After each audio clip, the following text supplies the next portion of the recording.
Les titres de ce journal: au Zimbabwe, Nelson Chamisa, chef de l'opposition, appelle au dialogue pour mettre un terme à la crise politique et économique qui secoue le pays. En santé, c'est une victoire pour la médecine, un nouveau traitement efficace à 90% contre la tuberculose, qui est l'une des principales causes de mortalité dans le monde. En Europe, une première dans l'Union européenne, la Commission a rejeté le budget italien. Plus de précisions dans ce journal. La Chine a inauguré le pont maritime le plus long du monde. Ce chef-d'œuvre architectural aura coûté plus de 20 milliards d'euros et 9 ans de construction. Bienvenue à tous pour cette nouvelle édition de l'information. Au Zimbabwe, le principal dirigeant de l'opposition, rival malheureux du président Emmerson Mnangagwa à la dernière présidentielle, Nelson Chamisa, a préconisé la formation d'un gouvernement transitoire d'urgence pour résoudre la crise politique et économique qui s'aggrave dans le pays. Le Zimbabwe connaît sa plus grave crise économique depuis 10 ans et se traduit par des pénuries de carburant, de nourriture et de médicaments. Le chef de l'opposition zimbabwéenne, Nelson Chamisa, déplore l'aggravation de la crise économique dans le pays, en particulier la pénurie des produits de première nécessité. Le leader du mouvement pour le changement démocratique n'a pas manqué de critiquer le manque de leadership du président Emmerson Mnangagwa, élu lors de l'élection controversée qui s'est tenue le 30 juillet dernier. Nous voyons les files d'attente qui serpentent autour des stations-service, les magasins ferment, nos gens se battent pour l'huile de cuisson. Où est le tournesol que nous cultivions? On ne peut même pas se nourrir. Au cours d'une conférence de presse mardi, Nelson Chamisa a déclaré qu'un gouvernement illégitime ne pouvait résoudre la crise économique actuelle et l'isolement de longue date du pays vis-à-vis de la communauté internationale. Ce qui est clair, c'est qu'il n'y a pas de leadership, que la nation est orpheline, qu'elle est sans parents, et que c'est évidemment en raison du comportement de M. Mnangagwa et son équipe. Le dirigeant du principal parti de l'opposition zimbabwéenne a également appelé à la mise en place d'une autorité nationale de transition, affirmant que c'était le seul moyen de résoudre le problème de la légitimité du gouvernement Mnangagwa. La production de caoutchouc naturel de la Côte d'Ivoire devrait atteindre 2 millions de tonnes d'ici l'horizon 2023. L'annonce a été faite par Mamadou Sangafoa Koulibaly, ministre en charge de l'agriculture, en marge de la 37e conférence internationale sur le caoutchouc qui se tient du 22 au 26 octobre 2018 à Abidjan. La Côte d'Ivoire est le premier producteur africain de caoutchouc et le 7e à l'échelle mondiale. La Côte d'Ivoire entend multiplier par 2,5 sa production de caoutchouc d'ici les 5 prochaines années. Le premier producteur africain de caoutchouc ambitionne d'atteindre les 2 millions de tonnes de production malgré la chute des cours mondiaux. C'est au cours de la 37e conférence internationale sur le caoutchouc naturel à Abidjan que le pays a développé cette ambition économique. Un accroissement de production qui résulte de la mise en culture de nouvelles zones de plantation d'EVA.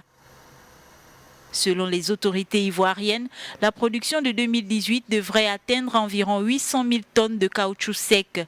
Malgré ces chiffres, la demande mondiale ne suit pas. Les cours mondiaux sont actuellement au plus bas. Ils ont chuté de 5 000 $ la tonne à seulement 1 000 $, entraînant un effondrement des revenus des EVA-culteurs. Dans le domaine de la santé, un nouveau traitement contre la tuberculose multirésistante aux antibiotiques a enregistré un taux de réussite de 90% selon les résultats d'essais cliniques qui pourraient s'avérer déterminants dans la lutte contre cette maladie meurtrière. En Biélorussie, l'un des pays où le taux de tuberculose est le plus élevé au monde, les résultats de ce nouveau traitement restent édifiants. Un taux de réussite exceptionnel pour le nouveau traitement contre la tuberculose résistante aux antibiotiques. Selon les résultats d'essais cliniques publiés lundi, il atteint les 90%. Le traitement a été appliqué pendant plusieurs mois sur 181 patients en Biélorussie. l'un des pays où le taux de tuberculose multirésistante est le plus élevé au monde. Combiné à d'autres antibiotiques, la bédaquiline a totalement guéri 144 personnes, tandis que plusieurs autres ont connu une nette amélioration de leur état. Et même si le nouveau traitement n'est pas à 100% efficace, il a été qualifié par l'équipe de nouvelle donne dans la lutte contre cette maladie meurtrière. Un développement salutaire pour l'Afrique qui enregistre 26% de nouveaux cas chaque année, induit par un agent infectieux unique selon l'Organisation mondiale de la santé. Et l'Afrique subsaharienne reste également fortement touchée avec près de 2 millions de cas par an. 16 des 30 pays les plus touchés par la maladie sont africains et en moyenne 50% des personnes infectées ignorent qu'elles le sont. L'Afrique du Sud enregistre le plus grand nombre de nouveaux cas chaque année, soit 567 pour 1000 habitants selon l'OMS qui compte éradiquer la maladie d'ici 2030. Un groupe d'experts de l'ONU demande à la France de réviser la loi contre le voile intégral dans l'espace public, une loi jugée discriminatoire qui violerait la liberté de la religion. Quant à la France, elle justifie la pleine légitimité de cette loi. Voilà qui pourrait relancer un débat récurrent en France, celui de l'interdiction du voile intégral dans l'espace public. Hier, un groupe d'experts des Nations Unies a condamné Paris pour avoir verbalisé en 2016 2 femmes qui portaient le voile islamique intégral. La France doit indemniser les plaignantes et réviser sa loi. Un texte adopté par le Parlement français en 2010 interdit tout vêtement dissimulant le visage dans l'espace public sous peine d'une amende pouvant aller jusqu'à 150 €. Pour les Nations Unies, il s'agit là d'une violation du pacte international relatif aux droits civils et politiques dont la France est signataire.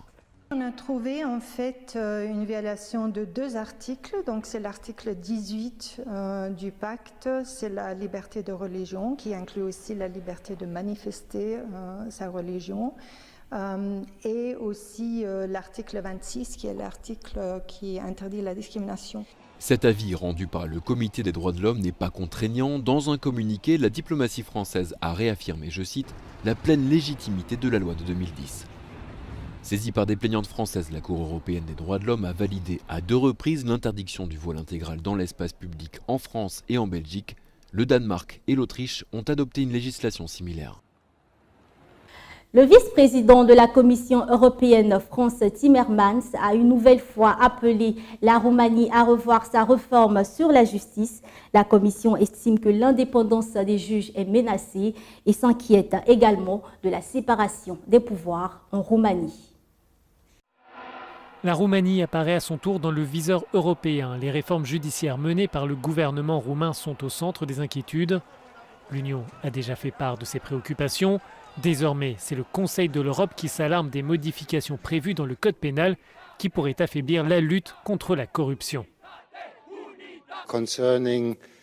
Concernant l'abus de pouvoir, il est seulement punissable si vous abusez de votre position pour obtenir de l'argent pour vous ou pour les membres de votre famille, mais pas si cela est au profit de vos amis. Donc, si vous faites quelque chose et votre femme en bénéficie, vous êtes puni, mais si c'est votre maîtresse, vous n'êtes pas condamné. Le président roumain s'exprimait d'ailleurs ce mardi devant les députés européens réunis en session plénière à Strasbourg. À quelques mois de la présidence roumaine de l'Union, les élus ont signalé l'opportunité pour Bucarest d'affirmer son engagement européen. 2019 sera une bataille pour la démocratie libérale contre les tendances d'un certain nombre de pays, malheureusement principalement des pays de l'Est, qui prennent la voie de l'autocratie. La Roumanie, comme en 1989, doit jouer un rôle important pour remporter cette bataille en 2019.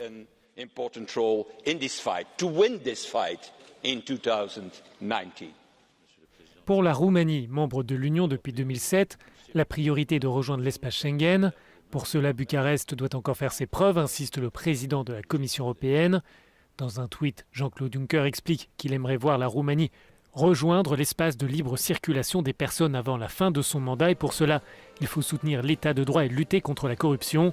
Avec la présidence roumaine de l'Union au premier semestre 2019, les institutions espèrent convaincre le gouvernement de ne pas céder aux sirènes du populisme. La Commission européenne a durci son bras de fer contre la coalition populiste au pouvoir en Italie en rejetant le budget 2019, une première dans l'histoire de l'Union européenne. Le gouvernement italien va à l'encontre des engagements pris contre l'UE, a déclaré mardi à Luxembourg le vice-président de la Commission. L'Italie a 3 semaines pour réviser ce budget.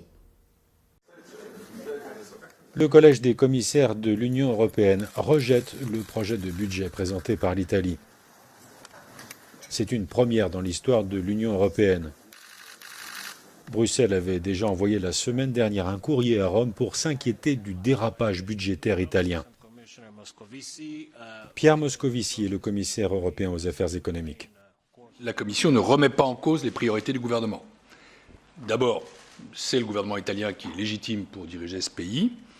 Ensuite, ses priorités, qu'il s'agisse de la relance de l'investissement ou de la lutte contre la pauvreté, sont des priorités qui peuvent faire sens. La lettre que nous avons reçue en réponse ne répondait pas aux 3 questions que nous avons posées sur le niveau du déficit structurel, sur l'importance de la dette et sur les perspectives de croissance. Nous ne sommes pas face à un cas borderline. Nous sommes face à une déviation qui est claire, nette, assumée et par certains même revendiquée. Le ministre italien de l'Intérieur, Matteo Salvini, a réagi pour prévenir qu'il n'avait pas l'intention de revenir en arrière, alors que selon les règles européennes, l'Italie dispose de 3 semaines pour réviser son projet de loi de finances pour l'année 2019. Les députés européens doivent se prononcer sur l'interdiction des plastiques à usage unique puisque l'Union européenne entend réduire l'utilisation de plastique qui représente 70% de la pollution marine. La dépendance européenne au plastique crée 25 millions de tonnes de déchets par an en Europe. L'Union cherche donc à réduire sa consommation et veut interdire l'utilisation de produits plastiques à usage unique. Ce texte a fait l'objet d'une intense campagne de lobbying de certaines industries opposées à ce projet.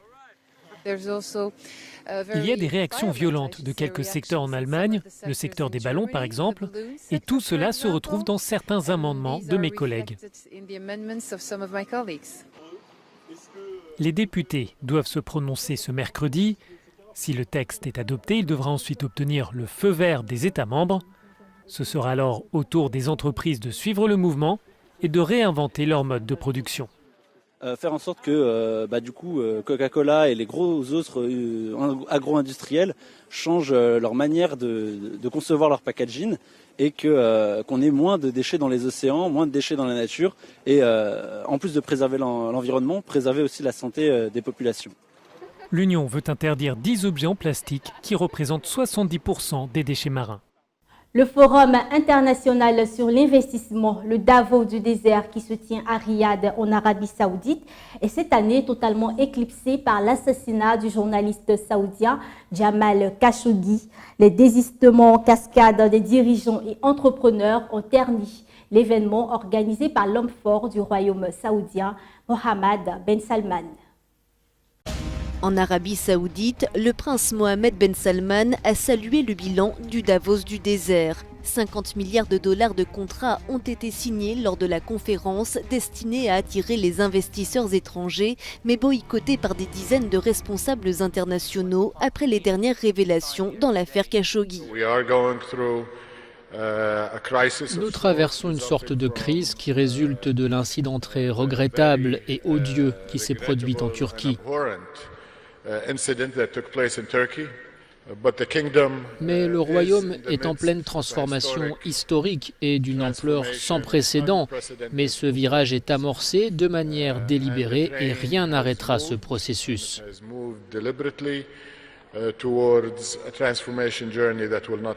Le géant pétrolier saoudien Aramco a annoncé la signature de 15 protocoles d'accord à hauteur de près de 34 milliards de dollars.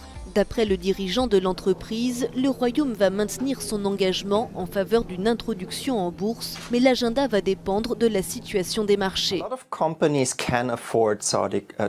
Beaucoup d'entreprises peuvent se permettre de perdre des clients saoudiens, mais pas les compagnies pétrolières ni l'industrie de l'énergie, pour la simple et bonne raison que le pays est l'un des 3 premiers producteurs de pétrole au monde. Riyad ne compte pas instaurer d'embargo pétrolier et la politique ne va pas interférer dans ce dossier, a déclaré ce lundi le ministre saoudien de l'énergie après l'accélération de la crise diplomatique dans la foulée de l'affaire Khashoggi.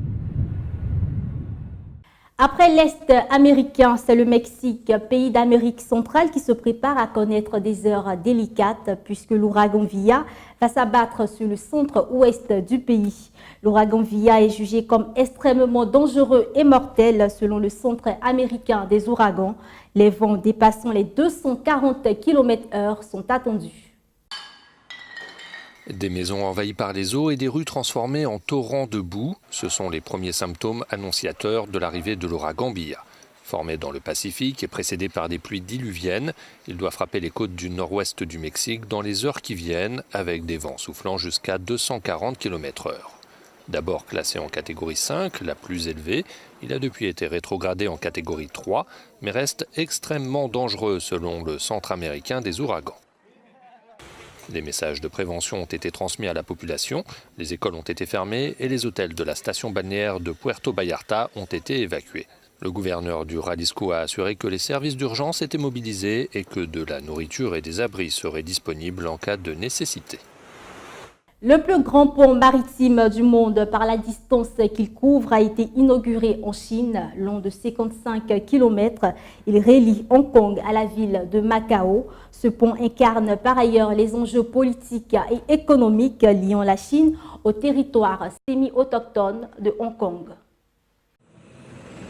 Voici le plus long pont maritime au monde.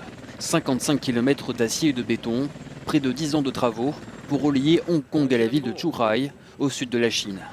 Une prouesse architecturale conçue pour supporter des rafales allant jusqu'à 340 km/h dans cette région où les typhons sont fréquents. Le trajet entre les deux rives sera considérablement réduit. 45 minutes de route au lieu de 4 heures, une construction qui fait la fierté des autorités chinoises.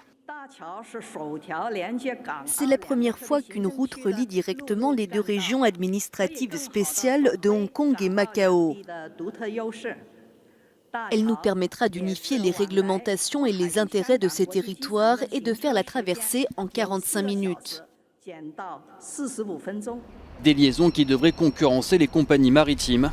Avant l'ouverture du pont, la traversée se faisait principalement en ferry. Pour aller à Hong Kong, on devait faire 70 minutes de bateau avec des billets très chers. L'économie chinoise est de plus en plus forte, les infrastructures s'améliorent et nous en sommes tous très fiers. Mais ce dont les Chinois ne parlent pas, c'est le coût humain de ces travaux. 9 ouvriers auraient perdu la vie à cause des défaillances techniques sur le chantier, alors que les médias hongkongais évoquent le double. Sport à présent, en tennis, Caroline Wozniacki, 3e joueuse mondiale, s'est imposée dans son 2e match de phase de poule des Masters de Singapour face à la Tchèque Petra Kvitova. La Danoise s'était inclinée lors de son premier match face à une autre joueuse tchèque, Karolina Pliskova. Au Masters de Singapour, Caroline Wozniacki se relance dans la course aux demi-finales aux dépens de Petra Kvitova. La Danoise, tenante du titre, mais battue pour son entrée en lice, réagit en venant à bout de la Tchèque au terme d'un véritable marathon de 2h19. La numéro 3 mondiale doit faire appel au kiné dans le 2e set pour se faire strapper le genou gauche, mais cela ne l'empêche pas de s'imposer en 3 manches, 7-5, 3-6, 6-2, face à une adversaire qui commet autant de fautes directes qu'elle ne claque de coups gagnants. Dans l'autre match du groupe blanc, l'Ukrainienne Elina Svitolina signe son 2e succès d'affilée en battant Karolina Pliskova sur le score de 6-3, 2-6, 6-3. Ce journal a été préparé par l'ensemble de la rédaction. Merci de choisir NTV pour vous informer.